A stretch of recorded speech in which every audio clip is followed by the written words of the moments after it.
If you're new to my channel, welcome. If you're one of my old subscribers, thank you for coming back.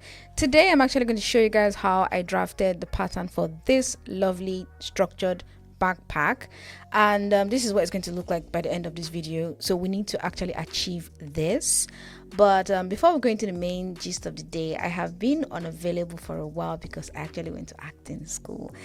I mean, yes, at my big age I think I might still want to do this, but also because I actually got this weird social anxiety over the last few years, and I wanted to put myself in positions where I would actually be forced to come out of my shell.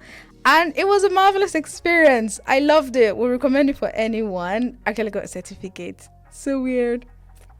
All right, let's go to the main tutorial of the day. Honestly, don't forget to like and subscribe so you can actually see more of my tutorials when I post. So what we're using today is actually called EVA foam, or popularly called Mako here in Nigeria. And for people who are always wondering about the measurements, see, I was ready for you guys today. So this is the thickness of the Mako that we're using today. It's give or take about 2 millimeters. Oh my god, that's a plane. And for the sides of the bag, we're actually using chipboard as usual because it's soft and it's flexible and it's easy to like maneuver when you're making like the gussets. So I'm just going to quickly do like a sketch on, so it's like a rough sketch, please forgive me, but I always like to start like this so that I can sort of like envision what the finished product is going to look like. So I'm just going to do a quick sketch. You can see I already have the measurements out there, which is the height is 32, the width of the bag is 27, and the depth is actually 10. So like I said before, all this is just so that I know exactly what I'm imagining, especially if what I am trying to make, I haven't seen it anywhere before and I'm trying to like bring it from my head and know exactly what it should look like. So this is something I would recommend for everybody. You don't have to be very good, just be able to put it in on paper rather. I don't know, I'm like seriously into paper and biro, and I don't do the digital stuff, I prefer analog. But this is just to walk you guys through my own creative process and how I actually do come up with my details. So we're starting with the side piece, which is also called the gusset, and I'm going to show you guys how I actually came up with this one. So this one is the simple, straightforward gusset, and we're going with the measurements. So I sort of just start with like the rectangle. I always like to follow measurements. I don't joke with that thing. I stick to the numbers. The numbers never lie. So we already have our 10 by 32, which is the height and the depth. So I'm just going to add 2 centimeters to the bottom and to both sides. And I like to draw it like this. So if you're a beginner, I would recommend this so that you know exactly how it's going to come out.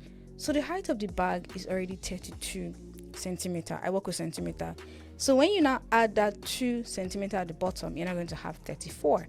So when you now use the same logic and add for both sides of your gusset piece, you're now going to have 4 extra centimeters. So it's going to make 10, 14. So stay with me. You're on track. So because I want it to sort of like have like this slope from the back to the front, that is why I am cutting it like this. I mean, when I'm cutting, it's going to look different, but this is just a rough sketch so that I should be able to guess exactly what's going to happen. Okay, yeah. And I'm actually tapering it because I just want to.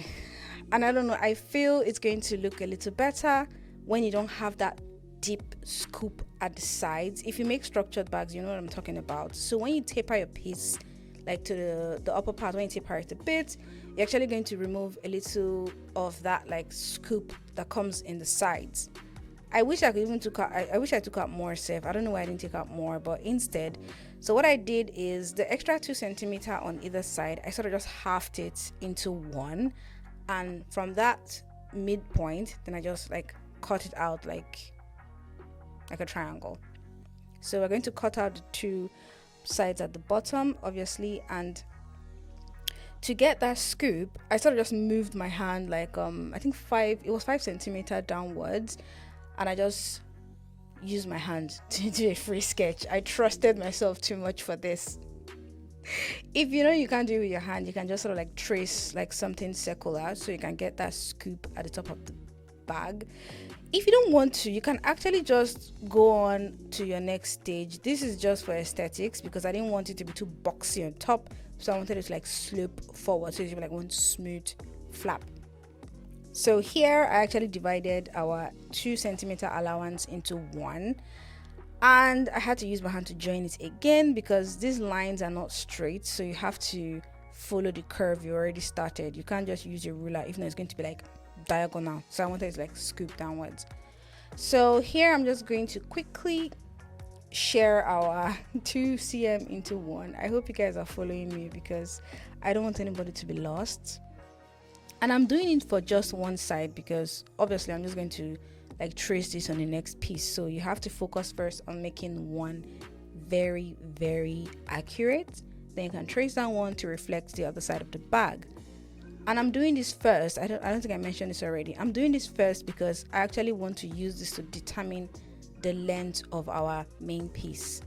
So here I just sort of like mirrored it and traced on chipboard, and I cut another one. Wow, this is so much information. And yes, it's important you arrange them like this. If not, the bag is going to come out funny. So now I'm going to move on to doing the main piece, and we're going to just sort of like sketch it out roughly. So this is like a miniature version of what your macro is going to look like when you cut it out. So I like to divide mine into segments. So I have the flap, the top, the back. So I'm just going to like roughly draw lines to signify these different points of the bag. Then the last one here is the under flap. So let me just quickly like write it out so that if you don't understand it, this should make sense to you. So now I'm going to measure our gusset piece. Different points are going to determine the length of our main piece. So that's the back, and now I'm doing the bottom, which is 10 centimeter. I actually made a mistake here. That was supposed to be the top. Then here I call it this is the top of the bag. I thought I was going to do another part of it. And we want it to sit as snug as possible so that if you close your bag, you don't have extra room. That's like the danger of flaps. When you make a flap too long and you push it upwards, then you have like space on the top of your bag. So I call this part the under flap, which is where the flap is going to lie on. And the last thing I did not do here was the flap itself, which was 18 centimeters. So when you now have these different numbers, you just sort of like sum everything up, and whichever number you get is going to be the entire length of your cutout piece. So if you want to do this in segments, maybe like the flap different or the bottom different, you can just divide this into smaller pieces.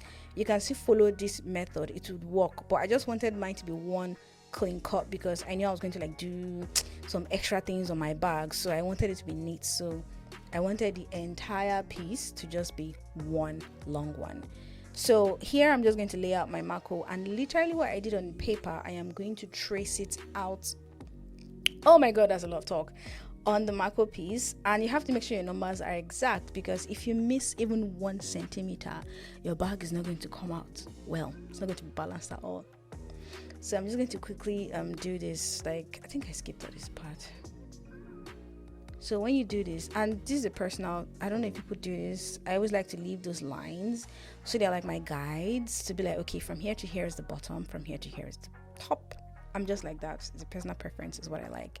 So this is the ultimate test. When your pattern doesn't fit, it means you made a mistake, and it means your bag is not going to be properly put together.